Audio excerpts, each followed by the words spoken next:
ازيكم يا حبايبي عاملين ايه؟ النهارده ان شاء الله هنعمل مع بعض فيديو ناس كتير نفسها فيه وناس كتير نفسها تعمله. هنعرف ان شاء الله النهارده مع بعض ازاي نحول السمنه النباتي لسمنه فلاحي، وهيبقى طعمها فلاحي كأنك عامله بالزبده فلاحي بالظبط. مفيش اي فرق بينها وبين الزبده الفلاحي. اللي عايز يشوف الطريقه عملناها ازاي يا ريت يشجعني ويعمل لي لايك وسبسكرايب. تعالوا نبدأ مع بعض الوصفة ونشوف كل خطواتها، ونشوف ازاي هنسيح السمنة نباتي ونحولها لسمنة بلدي. تمام، هنشتغل بيها في كل حاجة وخاصة الكحك والبسكوت، لان ان شاء الله هنعمل الفيديو الجاي ده فيديو الكحك بتاع العيد، وطبعا ناس كتير مننا بتحب تعمله بالسمنة البلدي. فتعالوا نشوف هنعمل الفيديو مع بعض ازاي. انا هنا جبت كيلو سمنة كانت كريستال. تمام، السمن النباتي اللي موجود كويس في السوق هو روابي وكريستال. جنة كويسة بس بحسها ريحتها نفاذة قوي، لكن دول ريحتهم كويسة ما فيهمش اي مشاكل. هنعمل هنا بقى ايه. انا جبت حلة ونزلت بالسمنة بالشكل ده كده. تمام، وهدوبها لغاية ما تسيح خالص. انا مش عايزاها تسيح بس، انا عايزاها كمان تقدح وتوصل لمرحلة الغليان، يعني عايزاها تسخن قوي قوي بدرجة حرارة عالية.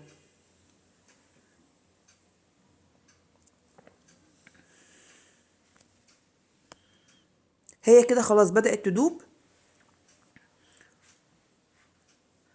وهنسيبها لغاية ما تسخن بدرجة حرارة عالية. طبعا احنا عارفين الكحك بيحب السمنة البلدي والبسكوت والحاجات دي، واكيد الايام دي الاسعار بالنسبة لنا بقت غالية جدا. فانا قلت اوريكم الفيديو ده ونشوف هنحولها ازاي لسمنة بلدي. تمام، هنا خلاص السمنة قدحت قوي. تمام، السمنة خلاص وهنزل كده عليها بقى بدأت بكيلو تدخل في زبدة مرحلة فلاحي. الغليان اللي انا عايزاها. ممكن انت تحطي 2 كيلو مثلا روابي او كريستال وتحطي عليهم كيلو زبدة فلاحي، مش شرط تعملي زي ما انا عاملة. انا اديتك الفكرة وانت بقى براحتك. الموضوع النسبة والتناسب ده زي ما انت عايزة، ما فيهاش مشكلة بالنسبة لك. هنا بقى هبتدي احضر خلاص الزبدة اللي انا مخزناها عندي. الزبدة دي جواها ملح. تمام، الملح بيحافظ على الزبدة ما بنيجي نخزنها، بتقعد معانا من السنة للسنة. وما تخافيش، الملح عمره ما هيأثر في طعم السمنة ولا هيخليها حادقة. الملح كله هينزل في قلب المرطة اللي هتطلع لنا من قلب السمنة اللي احنا بنعملها دي. انا هنا نزلت بالزبده زي ما انتم شايفين كده. ولو لاحظتوا ان هي بدأت تغلي على طول، احنا في المرحله دي بنخلي السمنه على نار عاليه. هتقعد معانا لمده دقيقتين 3 كده لغايه ما الزبده اللي احنا حاطينها تسيح، وبعد كده هنبتدي نوطيها خالص ونعملها على نار هاديه عشان ما تتحرقش مننا وتاخد راحتها في السوا. طيب نعرف الزبدة الفلاحي حلوة ازاي، او الزبدة الفلاحي بتاعتنا مضمونة ازاي؟ من حاجتين. الحاجة الاولانية ان الرغوة البيضة اللي فوق دي، الرغوة دي عبارة عن حاجة اسمها خض، ودي المية اللي بتطلع من الزبدة. لو لقيناها بسيطة زي ما احنا شايفين كده، نعرف ان الزبدة بتاعتنا كويسة وهترمي معانا سمنة بلدي كويسة. تمام، مش هتنقص كتير ما نيجي نسويها. تاني حاجة، المرتة بتاعتها ما بتبقاش كمية كبيرة، بتبقى كمية بسيطة جدا، ما بتطلعش مرتة كتير. كده بدأت الزبدة خلاص تدوب، وهتندمج بقى مع السمنة اللي احنا حطيناها، وهتبقى ايدينا فيها على طول بنقلب فيها علشان الرغوة اللي فوق الوش دي احنا عايزينها تختفي وتسيح وتبقى سمنة. احنا مش هنشيلها. في بعض الناس بتشيل الرغوة دي وبتاكلها، لكن انا بدوبها في قلب الزبدة وهي بتسيح عشان تتحول لسمنة، تبقى مرة واحدة سمنة. هي كده خلاص بدأت تغلى بالشكل ده. هنبتدي نوطي عليها ونعملها على نار هادية وايدينا فيها بالشكل ده كده. شايفين؟ مجرد ان انا دوبتها بتختفي وبتنزل في قاع الحلة. تمام، وهتتحول معانا لمرتة وسمنة. ايديا بس في الحلة على طول انزل الرغاوي دي من الجوانب بتاعة الحلة. تمام، عشان ما تتحرقش برضو مننا. ونراعي واحنا بنعمل الزبدة ونسيحها ان الحلة بتاعتنا تكون واسعة شوية علشان السمنة ما تفرش مننا وتغرق البوتاجاز. لازم تكون في حاجة واسعة بالشكل ده كده.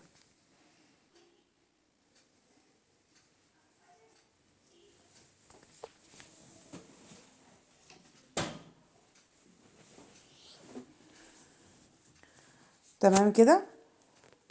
هنا لسه هي في مرحلة الغليان، ما تحولتش لسه لسمنة، لسه زي ما هي زبدة.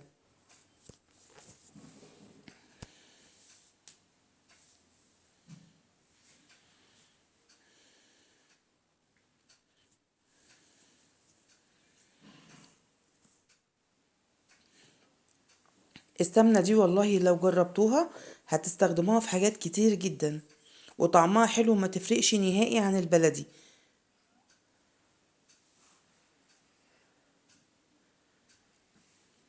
اولا السمنة لما احنا قدحناها قوي او وصلناها لدرجة حرارة عالية ونزلنا عليها بالزبدة، هي امتصت ريحة الزبدة الفلاحي، تمام، وتحولت معانا للريحة اللي هي يعني الريحة بتاعتها خلاص ضاعت، وتحولت معانا لريحة الزبدة الفلاحي.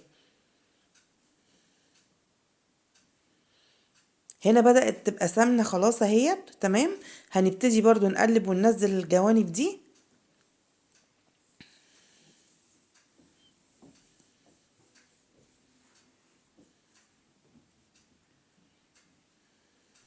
كده خلاص الزبدة بتاعتنا جهزت وبقت سمنة زي ما انتوا شايفين كده. طبعا وانا بقلب السمنة، المرتة بتاعتها من تحت لونها ذهبي، مش بيضة، لونها ذهبي. هنفضل ايدينا فيها كده لمدة دقيقتين. هي كده خلاص جهزت واستوت. هنطفي عليها النار وهنشيلها من على النار عشان ما نزودش مدة التسوية بتاعتها، تمام. هنسيبها لغاية ما تهدى شوية، وبعد كده هنجيب برطمانات تكون نضيفة ومغسولة كويس جدا ومتنشفة، وما يكونش فيها اي نقطة مية، تمام.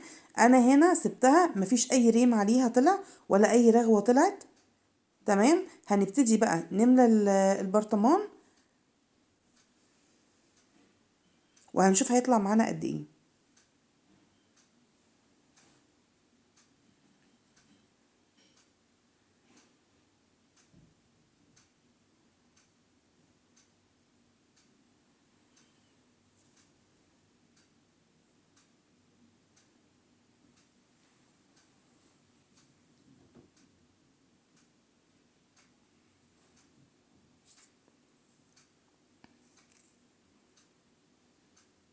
كده انا عملت اول برطمان، ده كيلو.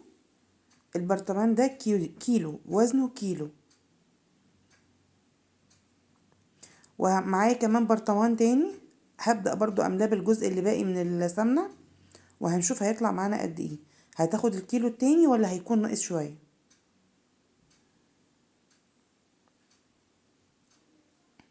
كده انا عملت برطمانين 2 كيلو زي ما انتوا شايفين قدامكم كده، تمام.